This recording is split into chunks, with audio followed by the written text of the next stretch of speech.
কষ্টে চলে আসতাম, কষ্ট করে উঠলাম পাহাড়ের উপরে, কিন্তু উঠে দেখছি পুরোটাই শুধু জঙ্গল আর জঙ্গল। ঠিক আছে, মানে আর ভাবছি যে পাহাড়ের ওই পারে কি আছে দেখবো, কিন্তু যাওয়ার কোনো রাস্তা নাই।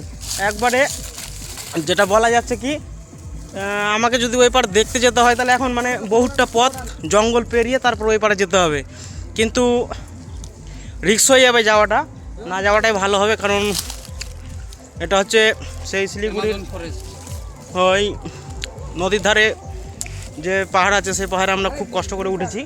কারণ ওই পারে দেখতে গেলে যাওয়া যাবে, কিন্তু রিস্ক হয়ে যাবে একটাই, যদি বাঘ থাকে তাহলে কিন্তু অবস্থা খুব খারাপ হয়ে যাবে। তো না যাওয়াটাই ভালো হবে। আবার আমরা নিচের দিকে চলে যাব এবং নদীর ধারের দিকে এখন রওনা দিব। ঠিক আছে, দেখুন ছেলে পেলে উঠছে নিচ থেকে খুব কষ্ট করে, দেখা যাচ্ছে। আপনারা দেখতে থাকুন, নেক্সট ভিডিও আরও ভালো কিছু দেখাচ্ছি।